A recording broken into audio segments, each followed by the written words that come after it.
My bun is crooked. Can we fix that? Kinda. All right. Hi friends, welcome or welcome back to my channel. My name is Em and this is a June wrap up. I read 22 books in June. Kind of a funny month because it started off strong and then I had a real slumpy middle where I didn't rate anything real high, and then I feel like I ended mostly with some really great books, but there are also some like just fine books mixed in. So I just have a pile, the piles next to me. I'm not quite sure what order I'm going to go in. Let's do it. Start with the series I read, because I read a good amount of series and sequels. To start off with, I read the Scapegracers duology. This is by H.A. Clarke, so it's so shiny. This is the Scapegracers, and then Scratch Daughters is the follow-up. I read this for my YA and middle grade reading vlog where I read the Nebula finalists for 2023. Scratch Daughters was on the finalist list this year, and I didn't realize until after I had already committed to that particular project that it was a sequel and I needed to read book one. But actually this ended up being like a new favorite. I loved both of these books so much. I loved the main characters. I loved H.A. Clarke's writing and the way they write the friendships in these books and the growth and the learning to be vulnerable with each other and acceptance. And it was such a fun reading experience. And I think our main character Sideways has such a distinct voice in both books that it was a really, really great time. I also this month reread The Mask of Mirrors by M.A. Carrick, and then read The Liar's Knot, which is book 2. Book 3 comes out in August. This was still a 5 stars. I loved it so much. And then I gave Liar's Knot a 5-star as well. And these two are fantasy set in a Venetian inspired world. The magic system is tarot based, and it's about a con artist who is trying to infiltrate one of the really wealthy noble families, and it just goes awry right from the get-go. So excited for book 3, and I'm so excited that I still loved this one, especially because, you know, the reread is always a little scary. I also continued on with my Murderbot reread in June. I read, I remember which one comes first. I reread Artificial Condition, which is book 2 in Murderbot, and then Rogue Protocol, which is book 3. And Artificial Condition have left its humans from book 1 and is going out on its own journey, trying to figure out what this evil corporation from book 1 is really up to. And this is the book where we meet Art, who I guess is kind of like Murderbot's BFF, maybe, but Art and Murderbot together are just delightful. I think this, as I am going through this reread, I think this is my favorite of the books so far. We'll see if that changes as I keep going, but right now this one is my favorite. And then in Rogue Protocol, Murderbot has once again like left everyone it knows and is trying to save humans who are really just too dumb. And Murderbot is annoyed that they're not better at being careful and taking care of themselves. But I think I gave Artificial Condition, did I give this one 5 stars? I think I gave this one 5 stars. And then this one I gave like either a 3.75 or a 4-star, where it's still a great book, but just reading it right after Artificial Condition, it wasn't quite as fun or as impactful. Let's move on to rereads. I finished my very slow reread of Pride and Prejudice in June as well. I've been reading this for the last year in conjunction with a podcast that was doing a really slow read along. And it was great because you really got to dive in deep and talk a lot about context and what Jane Austen's lived experience would have been to inform like how characters are portrayed in this book, and I really enjoyed that. I will say I only gave this, I did not rate this 5 stars, and we can get into like if you re-rate your rereads. I always do, because I never know when like my opinion is gonna change. So every time I've read Pride and Prejudice, I've given it a 5 star, and this time I did not. I think not that it dropped significantly, I think I gave it like a 4.5, which may seem so arbitrary, but it just this time did not feel like a 5-star read, and maybe that's because I read it so slowly. I really love it. Having all that context put in made it hit a little different, which is fine. I'm not mad about it. I also reread El Deafo by C.C. Bell, and I primarily reread this on audio because there is an audiobook that was just released and I had an advanced copy. And El Deafo is C.C. Bell's kind of memoir about growing up and being deaf and needing hearing aids, but existing in a, I don't know what the right term is, but going to school with children who are not deaf and having the majority of her world be comprised of people who don't share the same lived experience that she does, and just what it's like to try to make friends and make friends who like you for you and want to be with you because of who you are and not just because you're their token deaf friend. So I really like this book. I like it so much. I think CC is really funny. I think the way CC Bell incorporates like imagination and like, you know, the fantasy world that kids go to when they're wishing things could be different. I loved this book. I think it's a really good one. And I really love the audio. I thought the audio was awesome. They did such a good job with that. Okay, next we are gonna move on to novella category, I think, because I read a bunch of short things this month. So I read Ejaculate Responsibly, A New Way to Think About Abortion by Gabrielle Blair. This is nonfiction. This is an expansion of tweets that Blair put out. I can't remember if it was before Roe was overturned or if it was just after. And this book, I am glad it exists. However, I think this book is written for people who need convincing that having legal and easy access to abortions is important. I don't think this is for people like me, because it felt a little repetitive, which I think is necessary when you are trying to impart new information onto somebody. You know, humans have to hear something new, 7 times before we can remember it. So I think if this is new information, then the repetitiveness is useful. But as somebody who knows a lot of the information, and she doesn't have to convince me, like, I'm already on the bandwagon, like, I'm here, I'm ready to go, like, yes. So it did feel repetitive, and I said in a video that the thing that makes me sad about this book is I think the people that need to read this book are mostly like cis men, and probably a very specific population of cis women, and I don't think that population are the people that are going to be picking up this book, sadly. Maybe I'm wrong. I would love to be wrong. That'd be awesome. So I ended up only giving this 3 stars because it just, the repetitiveness really lost me and it made it hard to read. And it's the type of nonfiction where I'm like, where I just feel like it could have been a blog post. It didn't necessarily need to be a whole book, but I am glad it exists. I don't think I was the target audience for it. I also read Into the Wind-Wracked Wilde by A. Deborah Baker. This is book 3 in the Over the Woodward Wall series. This is a fairy tale series that's inspired by a book that's featured in Middle Game by Shauna McGuire, and this is written by Shauna McGuire, writing as A. Deborah Baker, because that's the author's name in Middle Game, who writes this series.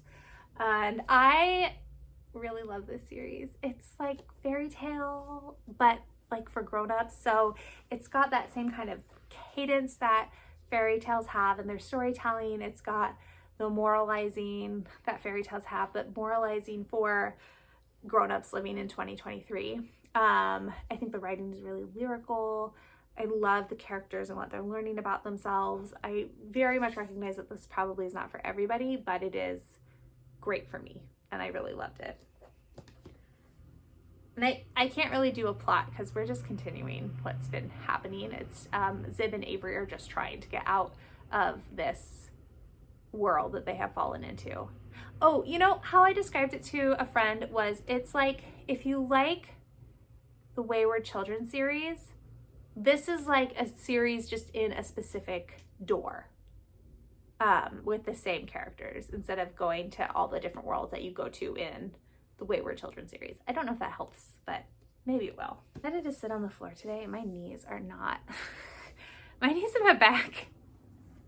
I only have a week and a half until I turn 39, but apparently my body's getting cranky about it now. I also read Flight of Magpies, which is book 3 in the Charm of Magpies. Again, this is book 3 in a series, and KG Charles has a couple series where you need to read all 3 books to get the HEA for the couple, and this is that case. This is fantasy romance. It just is picking up right where book 2 left off, and I think I did this series a disservice because I have read these 3 books spaced far apart, and I think that was a mistake. I think spacing, especially between book 2 and book 3, I lost a lot of the momentum going between those 2 books, and I lost a lot of my connection for the 2 characters, so that when we got to this book where a lot of things were happening, but I just wasn't as invested as I probably could have been. I also felt like there was, I mean, her books are pretty steamy, especially her older stuff is super steamy, and this one there, I just felt, I don't know, felt like it was edging into erotic romance territory, which is fine.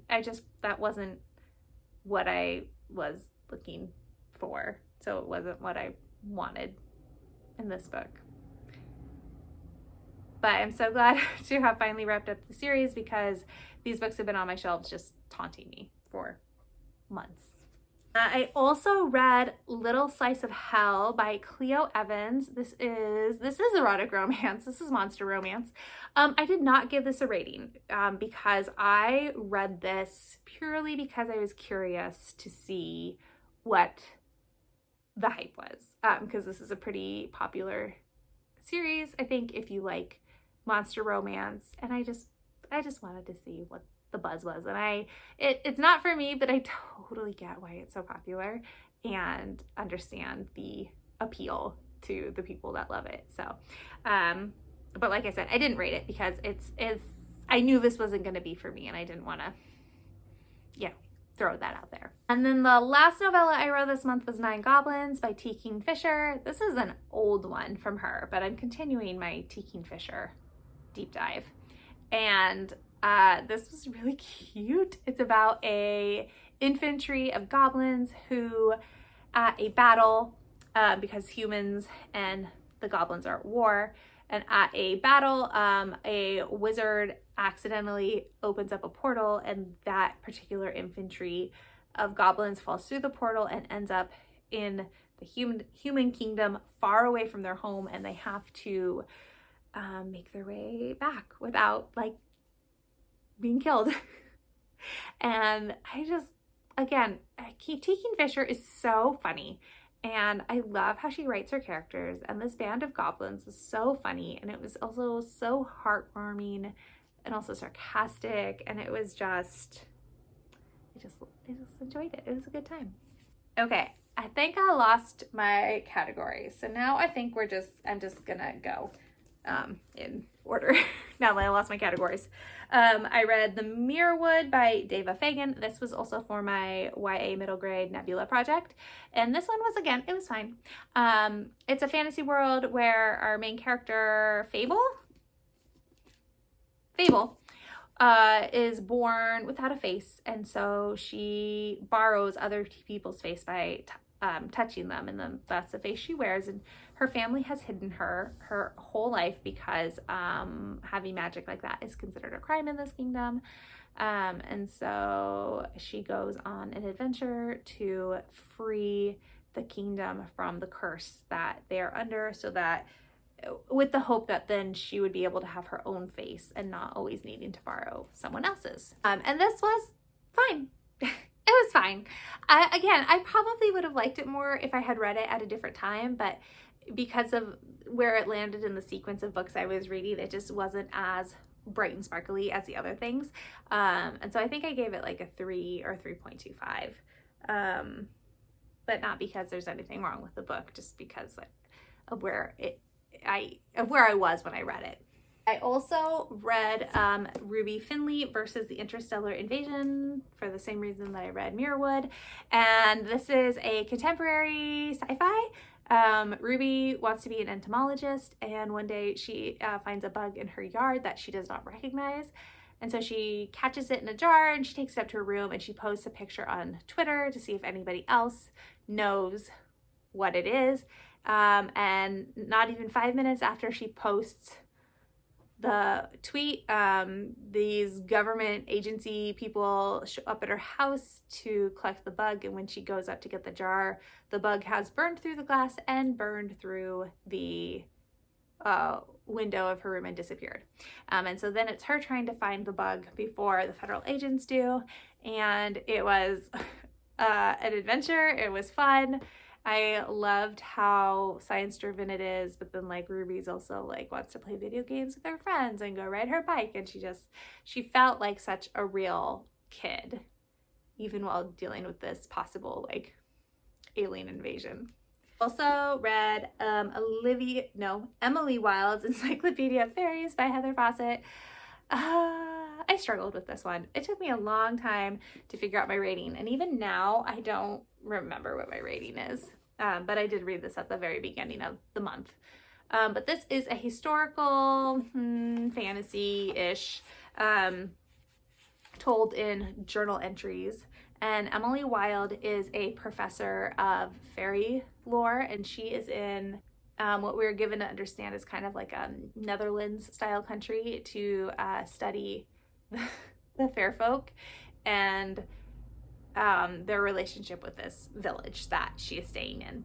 And this was hard for me because I think the way the story is told with the journal entries, and then we have a main character who is very detached and emotionally withdrawn, that it made it really hard for me to care because I just didn't feel like there was any reason to care. So this one was a struggle for me. I almost DNF'd it. At the end of the day, I'm glad I finished it. I probably won't continue on with the series. I think there's going to be another book. And I just don't feel... Puzzle, what are you doing? So again, this was fine. Just probably not for me. Also read Hotel of Secrets by Diana Biller. Diana Biller is one of my favorite romance novelists, and I loved this book so much. It is historical. It is set in Vienna.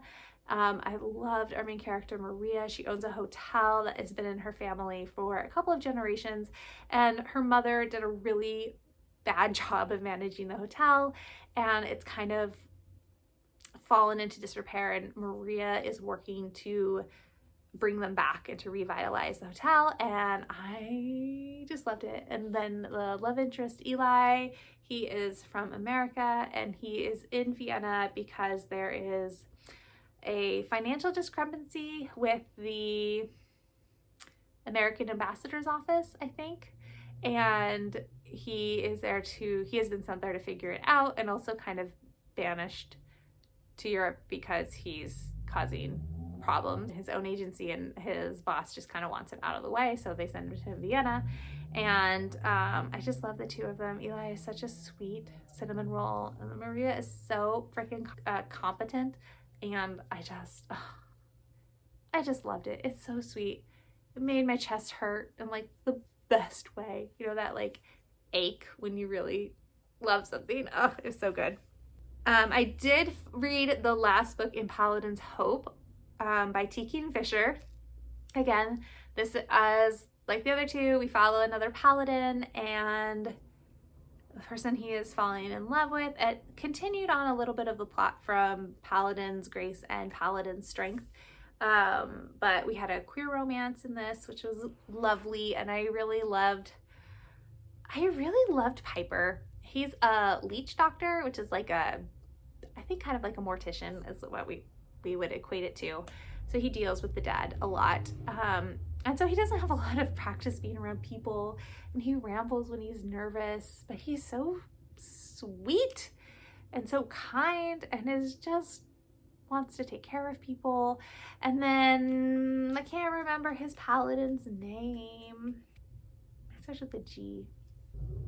I don't know. I can't remember, but I like his paladin too. And his paladin has been like a minor character in the first 2 books. That was fun to have him be the love interest in this one. But now I'm all caught up unless she chooses to write more paladin books, which fingers crossed, because I really like them and I would love to have more. Possibly my favorite book of the month. I have another one that's a contender. But I read Don't Fear the Reaper by Stephen Graham Jones, which is book 2 in the Indian Lake trilogy. And whew, if My Heart is a Chainsaw is a slow burn, Don't Fear the Reaper is a fire with lighter fluid thrown on top of it. It starts off with a bang. It's so gross and so violent and so gory. But it was so good. I liked it so much. I don't know what's happening to me anymore. It's just, but I loved it. Love Jade. I love, oh gosh, what's her name? I can't remember anybody's name anymore. Love Letha. Just love this town and these people, and I cannot wait. The cover was revealed for book 3, and oh my god, I cannot wait. I'm so excited. So anyways, love it so much. Don't read if you don't like gore though, because oof. But if you don't mind some gore and you want to try out a slasher, I would recommend the series because it's not scary. And I am a wimp and I was not scared ever. Mostly because it feels so over the top and out of control. So it's like I have a good disconnect of, oh, this could never happen. We're fine. And then I can just enjoy the ride. And I also read The Extraordinary Adventures of Alice Tonks. This is by Emily Kenny. This is middle grade. Again, this was fine. I don't remember what I gave this for a rating. This book started off so strong. This is about Alice who's going to boarding school for the first time. And Alice is autistic and she's nervous about being in a new environment and making new friends and having a roommate and all that stuff. And then on her first day there, this seagull lands in front of her and tells her that the animals have been disappearing and they've been waiting for her to help them. And Alice, prior to this moment, did not think animals could talk to humans, and so is understandably surprised and confused and curious. And so she starts trying to balance, being a new student at this boarding school and making friends with also trying to help the animals. And this one fell apart for me towards the end. Well, one, it's a little long. I feel like it could have been edited a little bit and made a little bit tighter. The villain is revealed. It was a total twist. It was not who I was expecting at all. But then the villain became such a caricature that it kind of it took me out of the book and made it not as enjoyable, because it was just such an over-the-top villainous portrayal and didn't feel true to who the villain had been up to that point. And so that was too bad. All right, we have 2 books left in this wrap up. Okay, I read Makona. This is from Realm, and this is 4 authors. It's Fran Wilde, Curtis C. Chen, Malka Older, and Martha Wells. And I have read another project from this production company that did a similar thing. Was 4 authors. It's one cohesive story where you are following the same person or people, but then the authors just take turns for who's writing. And so this one is set, I don't think too far in the future for us, but climate change and climate catastrophe has really become imminent, and the pressure to figure out how to terraform and colonize Mars is really building. And so it's these two AI companies that are in a competition with some sort of government leadership competition. Did I already say that? To see which one of these companies will get to provide the AIs to colonize Mars. And this one is messy. These people are messy. And there is more drama in the interpersonal relationships than there was in the competition aspect. So I don't know that I enjoyed this one because it was a lot more stressful. It felt a lot more pertinent than the other book that I've read that explores this project. But I did like the characters, and I wanted to drop kick a couple of them right off a cliff. They were so annoying. And then we're going to end on a high note with another book I loved. I read Manowar by Corey McCarthy. This is YA. It is a queer coming-of-age story. We meet River at the beginning when they are a sophomore in high school, and they are going through all the things. They are struggling with identity, with body dysphoria, with depression, with anxiety, with compulsive exercise. They are just going through it, and we get to follow them through high school and into college as they peel back various layers of their coming out, as they fall in love, as they get their heart broken, as they make friends, as they lose friends, as they forgive friends, as they ask friends to forgive them. And I just loved this book so much. River is also on the swim team in high school, and I also did swim team in high school, and it brought back so many sensory memories for me of being on swim team, of being in the pool every day, of swimming until you feel like your limbs are going to fall off. I just loved it, and I want more people to read it because I feel like this book has not gotten the love that it deserves to have because it is so good. So if you read nothing that I talked about in this stack, read this. This is the one I want you to pick up, and then tell me when you have read it because it is so stinking good. All right, that is it for this 22 book wrap up. I will say, even though I was like meh about quite a few of these, my average rating, according to Storygraph, was 4.1 stars, which isn't bad. I will be interested to see how July goes, because part of what happened in June is I started off with a TBR and I was trying so hard to stick to that TBR. And what you're not seeing is I DNF'd about 5 books in the middle of the month before I decided to toss my TBR out the window and not bother. So I'll be interested to see if I have a higher average rating in July when I'm just picking whatever I want to read, or if it stays about the same. So we'll see. That is it. If you want to leave a comment, tell me when you are going to start reading Manowar.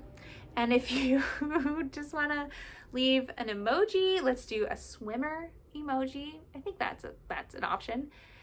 And thank you so much for watching and spending your precious time with me. I know this is kind of a long one, but I really appreciate it. And I hope you have a fantastic rest of your day, your week, and I will see you in the next one. Bye.